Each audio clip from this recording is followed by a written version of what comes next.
ओम जगदाधार ओम जगदाधार सर्वदिष्ठान धात्रे नमः। सर्वश्रेष्ठां धात्रे नमः। ओम जगदाधार ओम जगदाधार सर्वदिष्ठान धात्रे नमः। सर्वश्रेष्ठां धात्रे नमः। ओम जगदाधार ओम जगदाधार सर्वदिष्ठान धात्रे नमः। सर्वश्रेष्ठां धात्रे नमः। सच्चिदानंद भगवान की जय। सत्य सनातन धर्म की जय। सतगुरुदेव भगवान की जय।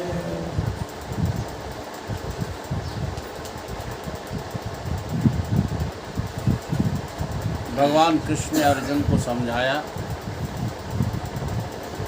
कहा कि अर्जुन बुद्धि युक्त जहात इहि उभौ सुकृत दुष्कृता तस्मात् योगाय युज्यस्व योगः कर्म कुशलम। ये अध्याय 2 में ही जो समझा रहे हैं, प्रारंभ में ही कह रहे हैं कि समत्व बुद्धि में जो स्थित हो जाता है वो पुरुष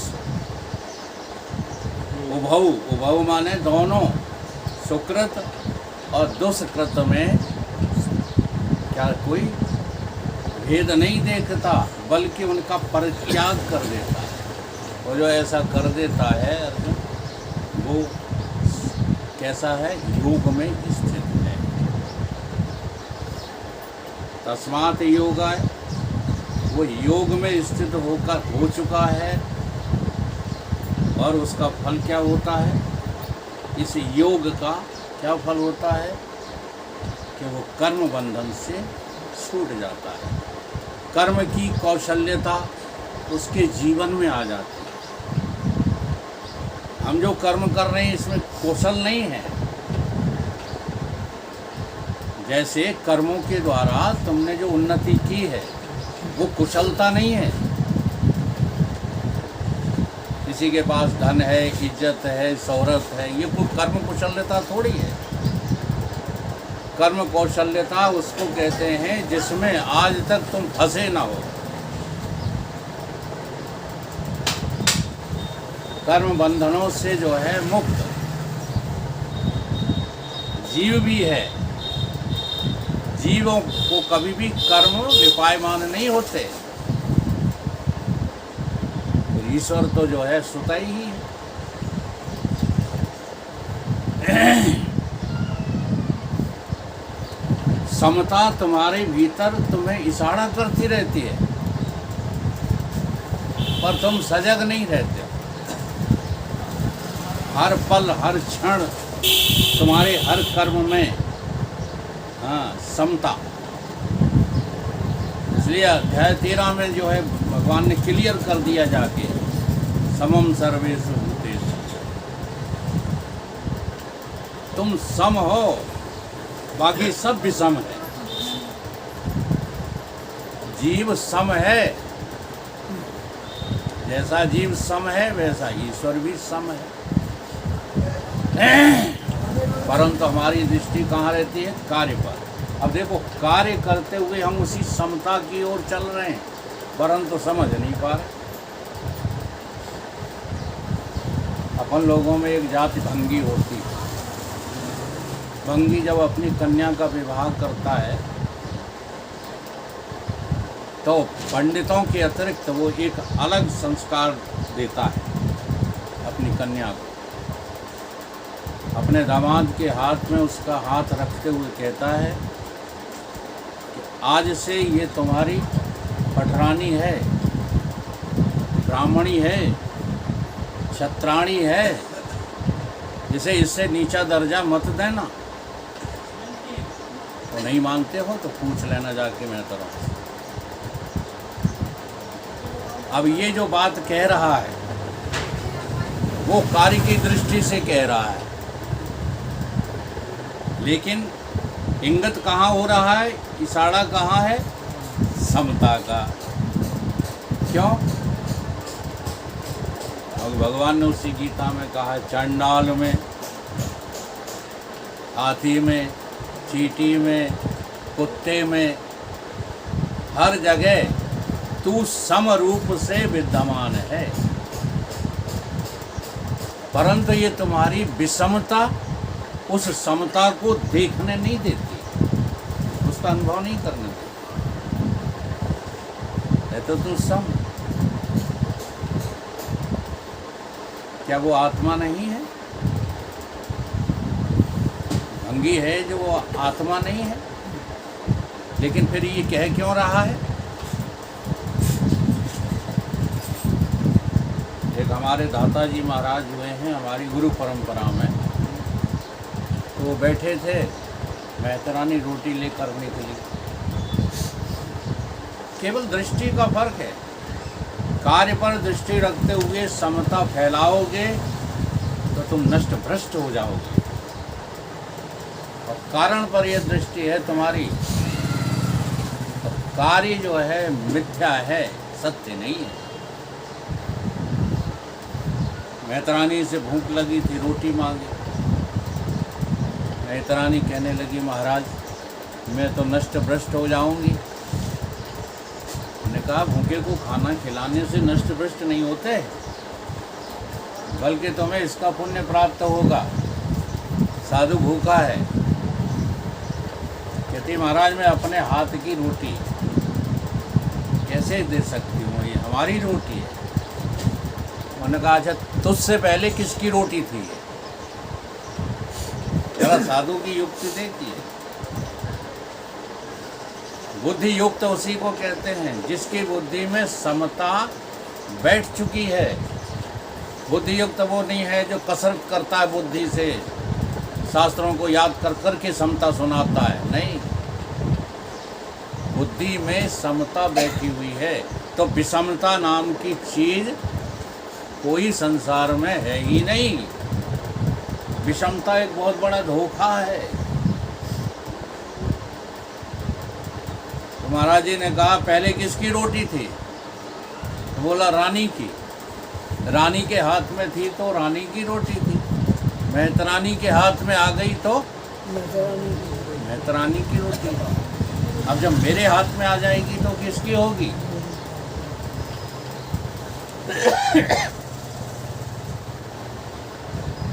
कार्य का छेदन, शब्द जो है कार्य है। शब्द ब्रह्म बोला जाता है ना, शब्द ब्रह्म है। एको ओंकार सतनाम करता परो, ये सारी जो बातें बोली जाती हैं, तो ये कार्य पर दृष्टि रख करके नहीं बोली जाती। ये कारण पर दृष्टि जो है जिनकी है, जिन्होंने छेदन कर लिया है शब्द का।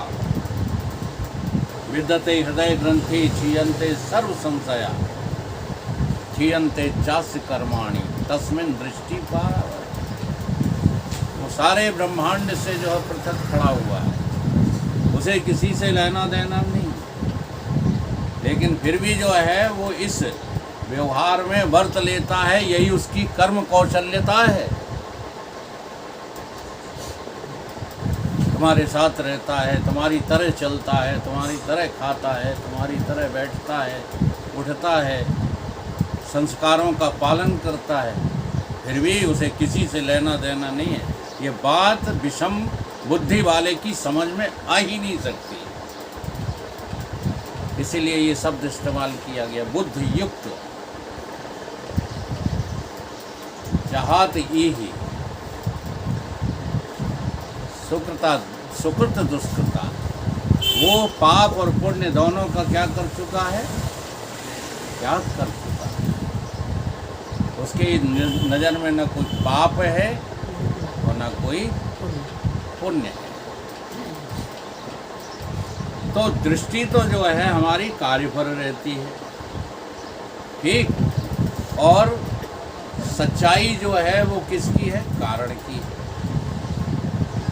अब हमें करना क्या है? साधना हमें बस इतनी करना है, कार्य से दृष्टि हटा करके कारण पर दृष्टि रखना है। अगर कारण पर दृष्टि रखोगे तो शीघ्र अतिशीघ्र फैसला हो जाएगा। इसलिए भगवान कहते हैं कि व्युत्सात्मका बुद्धि एकः ही कुरुनंदना। हे अर्जुन, निश्चयात्मक बुद्धि तो एक ही होती है, बाकी तो बहुशाखा वाली, बहुशाखा अनंता, बहुशाखा वाली अनंत बुद्धियाँ होती हैं। अब वो जो अनंत बुद्धि हैं वो अपनी अपनी बुद्धि के अनुसार उस चेतन का मत प्रकट करते रहे। अपनी अपनी, तुम खूब पढ़ाओ वेदांत, जब वेदांत बोलोगे तुम्हारी बुद्धि हाल पकड़ में आ जाएगी कि तुम बोल कहाँ से रहे। इसलिए बुद्धि का निश्चय पलटना पहली साधना है। बुद्धि का निश्चय पलटा ही नहीं, इसलिए आज तक जो है बीमार बने रहते हैं, विकार जाता ही नहीं, निर्विकारी दिखता नहीं। और जब इसका अभ्यास हो जाता है, जन्म जन्मांतरों का हो ये अभ्यास, या इसी जन्म में आपने कर लिया हो, होपलेस न हो, इसलिए जन्म जन्मांतरों की बात कम की जाती है। पुरुषार्थी इसी जन्म में होना है। पुरुषार्थ से जगत में कुछ भी नहीं, दुर्लभ। जो ना करो तदबीर तो फिर तकदीर क्या करे।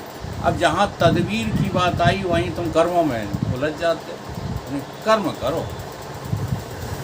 अब कर्म तो करो, लेकिन कर्म जो है कैसे होता है इसको पहले जानो। तो कर्म कौशल्यता तो तभी आएगी।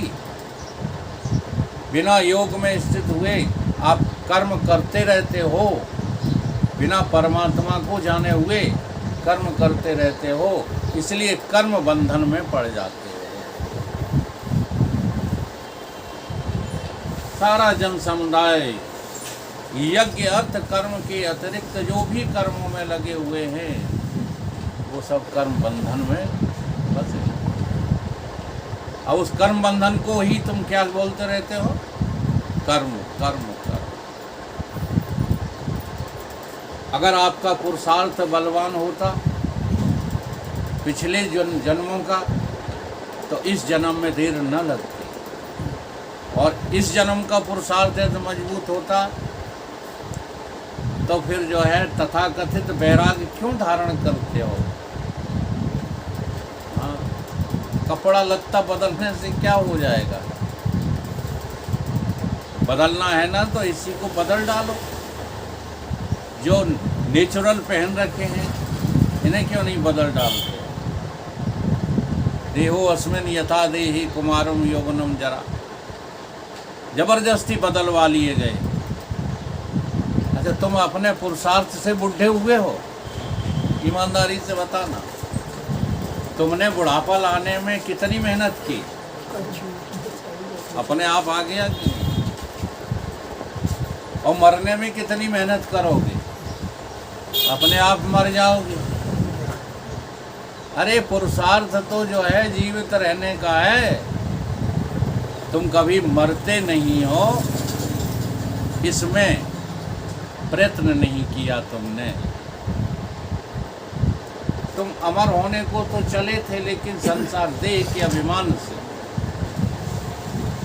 देह का अभिमान लेकर आज भी तुम अमर हो।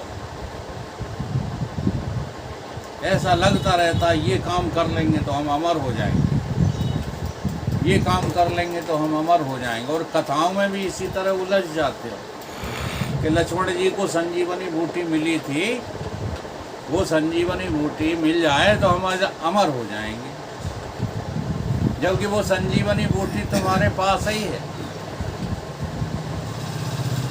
हर जगह मौजूद है पर नजर आता नहीं। अच्छा, वो अमर तत्व तुम्हारे साथ मौजूद है कि नहीं है? तुम्हारी में वही है। ईमानदारी से बात करो, बेईमानी से तो हमारे जगदीश रोज कह देते हैं।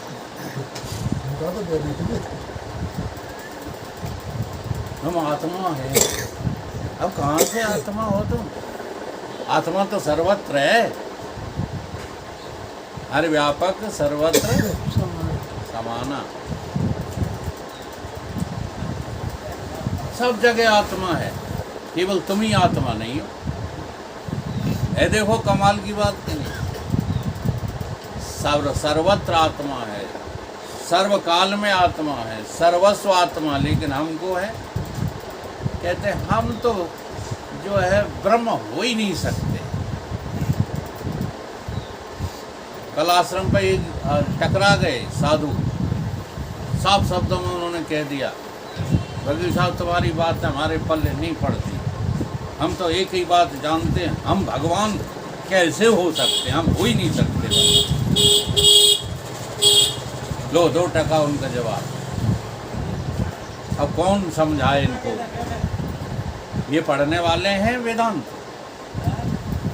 और ऊपर से ये और कहते हैं हम जानत कछु नहीं, तो फिर इतना कैसे जान गए कि हम परमात्मा नहीं हो सकते? ये कैसे जान गए? तो जो तुमने जाना है ना वो सब मिथ्या ही तो जाना, व्यर्थ ही तो जाना, जबकि सत्य तो यही है कि तुम परमात्मा के अतिरिक्त और कुछ हो ही नहीं।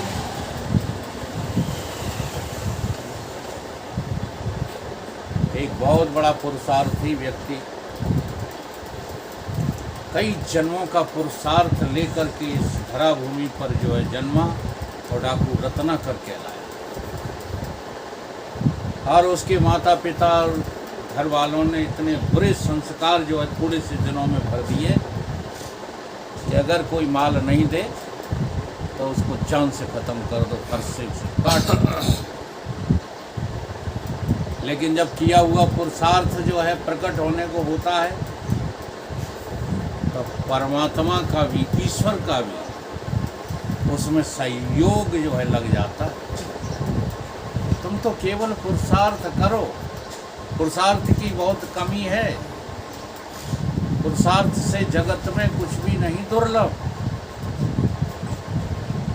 तुम सरल समझते हो, हम बार बार निवेदन करते हैं 24 घंटे के कितने घंटे तुम्हारे पुरुषार्थ में जाते हैं और कितने संसार में जाते हैं, ये फैसला करके लाओ। नींद के अलावा सारे के सारे घंटे भी बर्बाद होते हैं किसमें? प्रपंच में। झूठ चाहे जितना बोलते रहो, पुरुषार्थ के लिए 1 घंटा निकालते हो, वो भी डंडा लेके हम पीछे पड़े रहते हैं, इसलिए नहीं आओगे तो गालियां सुनने को मिलती हैं। अमुक दिन तुम आए नहीं, वो आ जाते हो तो जो है नाराजगी झेलना पड़ती। तो ये जबरदस्ती की सौदा है, पुरुषार्थ नहीं कहते इसको। पुरुषार्थ को उसको कहते हैं जिसमें ये मेरी समझ में आ जाए कि प्रपंच कभी पुरुषार्थ नहीं हो सकता। ऐसा देव योग से जब उसका पुरुषार्थ प्रकट होने को हुआ तो तीर्थ यात्रा कर रहे एक सेठ सेठानी जो जेवरों से लदे पड़े थे, उनकी हत्या कर दी उसने, रत्नाकर। उसकी जब हत्या कर दी तो ये देवी देवताओं को जो है सहन नहीं हुआ, निर्दोष प्राणी मारा गया। तुरंत ब्रह्मा की आंख खुली, ब्रह्मा जी सचेत हुए और उन्होंने आवाहन किया मानस पुत्र नारद का।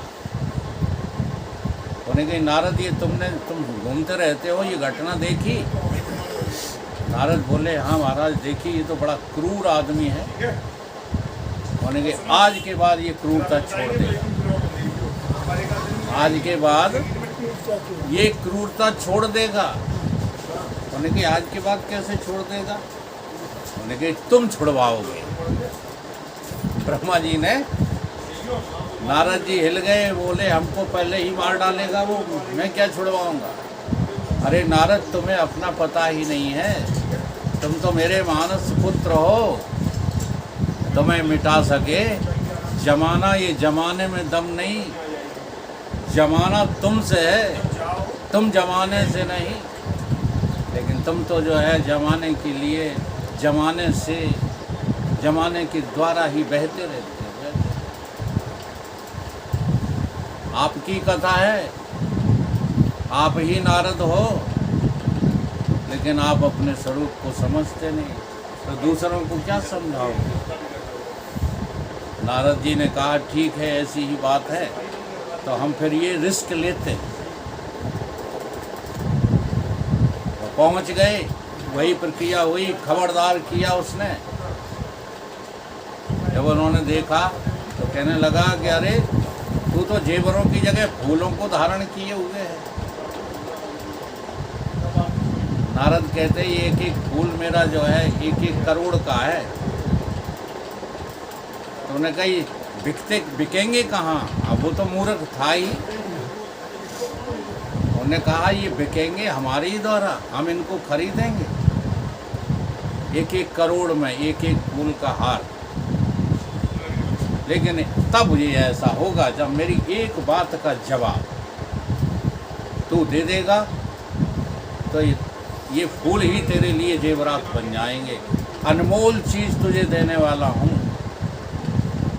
आ गया लालच में। हाँ, अच्छाई, बुराई के पीछे अच्छाई भी छिपी रहती है लालच के रूप में। उन्होंने कहा बताओ क्या शर्त है? नारद बोले कि तू इतने कुकर्म करता है, अत्याचार करता है, इसका फल कौन कौन भोगेगा? बोले जो खा रहे हैं वो सब भोगेंगे। अब देखो, ये शास्त्र की बात पढ़ते हुए आपको मज़ा आता है, अच्छा लगता है, लेकिन आपकी बुद्धि में वही समाया हुआ है। ये कभी जज नहीं करते, कभी अपनी बुद्धि को टटोलते नहीं, यही तो समाया है। इसलिए तो गुलमटू बने हो घर वालों के, दिन रात लगे पड़े हो भैंसे की तरह। बोलो, जवाब नहीं बनेगा, केवल बातें करते हो। क्यों लगे पड़े हो? क्योंकि आपको लगता है हमारे जो कर्म हैं वो हम नहीं भोगेंगे, ये सब भोगेंगे। उन्होंने कहा कोई नहीं भोगेगा, नारद ने कहा। अब उसको विश्वास नहीं हो रहा, तुम्हें हाल हो जाता है। तुमने अपनी पत्नियों से पूछा, अपने बच्चों से पूछा, नातियों से पूछा, और पूछोगी भी तो कौन सा ही जवाब जो है मिलेगा, क्योंकि तुम्हारे पास विवेक ही नहीं है। तो उन्होंने कहा कि पूछ कर के आओ, अगर वो कह देते हैं कि हाँ हम भी भोगेंगे, तो फिर जो है हम सब कुछ दे देंगे आपको, बिना पूछे, बिना ही उस मेहनत के। कहने लगा इसमें तो चतुराई लग रही है आपकी, हम इधर वो आपको छोड़ कर के जाएं, आप रफू चक्कर हो जाएंगे। बोला नहीं, आप मुझे बांध दो। तो नारद को कस के बांध करके रत्नाकर डाको, और अब घर पहुंचता है, बहुत उदास स्थिति में है। रोजाना बड़ा खुश होकर के जेवर लेकर जाता था, रुपया लेकर जाता था। आज घर वालों ने देखा तो उदासीन, तो पूछने लगे बात क्या है, आज कुछ माल नहीं मिला इसलिए उदास हो? बोले नहीं, हम जो माल लाते हैं उसे तुम लोग जो है ले लेते हो, इसका जब फल सामने आएगा तो आप भोगोगे। माता पिता ने मना कर दिया, सब अपने अपने कर्मों का भोग भोगते हैं। नहीं तो आजकल इतने चापलूस लोग हैं, तुम पूछोगे जा कर के, अगर तुम अच्छी खासा कमा के दे रहे हो तो वो तुम्हारी जो है चापलूसी करेंगे और कहेंगे हाँ चिंता मत करो, हम तुम्हारे साथ हैं। हाँ, राकेश संघर्ष करो, हम तुम्हारे साथ हैं। कुशवाहा जी संघर्ष करो, है ना, ये साथ हैं। ये जितने नेता जल्दी नर्क जाएंगे, इतनी जल्दी कोई नहीं जाने वाला, इन्हें होश नहीं, इनका साथ देगी ये पब्लिक।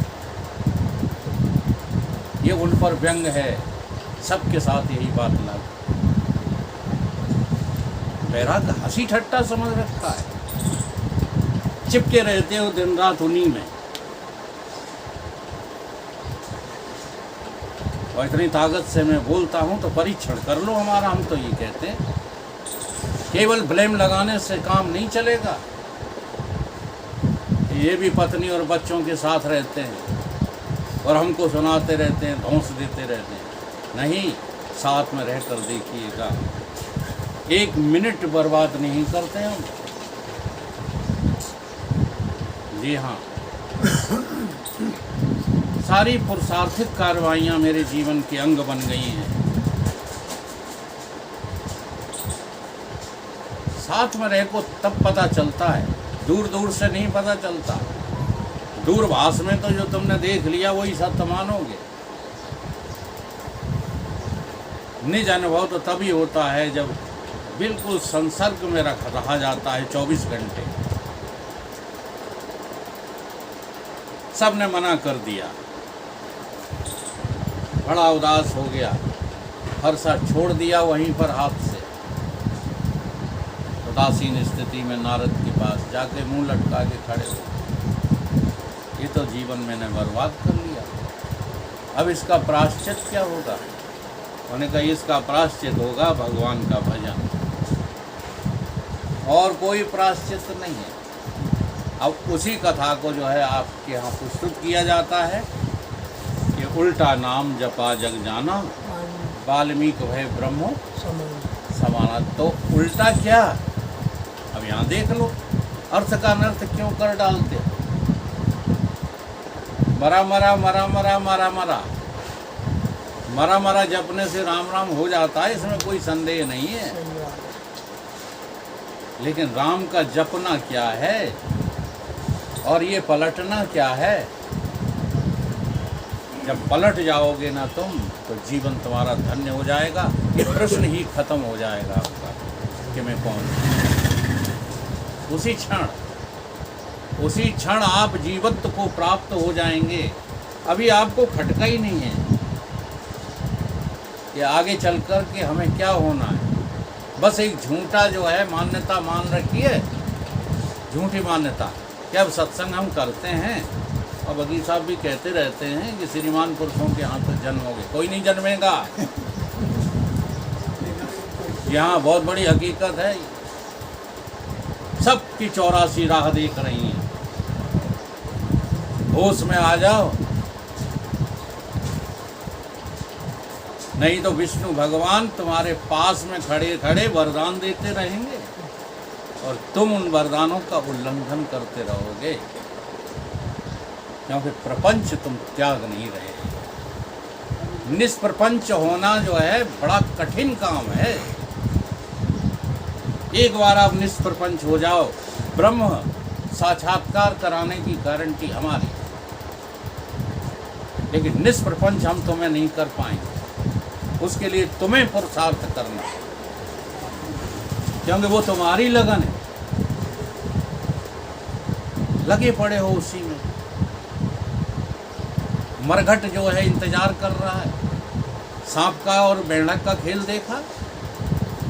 सांप के मुंह में दबे पड़े हैं, फिर भी कीड़ों के लिए लपलपा रहे हैं। काल आ गया, बाल सफेदी आ गई, दांत नहीं रहे, पेट में आंत नहीं रही। भज रहे का घर बनवा रहे हैं, भज रहे का दुकान चला रहे हैं, नौकरी कर रहे हैं। क्या ये वेद शास्त्र उल्लू है जो चिल्ला चिल्ला के कह रहे हैं कि निष्प्रपंच को ही जीवत्व का बोध होता है? तुम अभी जीव भी नहीं हो जब तक निष्प्रपंच नहीं हो। 24 घंटे घूमते रहते हो प्रपंच की जो है बातों के लिए, उसी में आनंद आता है, उसी में सुख मिलता है। एक भगत ने भगवान को प्रसन्न कर लिया। विष्णु का आराधक था, ओम नमो भगवते वासुदेवाय नमः। बड़ी मेहनत की उसने, बमीटा लग जाते हैं तप करने में। भगवान प्रकट हो गए। जब प्रकट हो गए तो जो है कहने लगा कि प्रभु मुझे सेवा का मौका दे दो। मैंने जगत में बहुत पाप किए हैं, अब आपकी सेवा से ये पाप जो है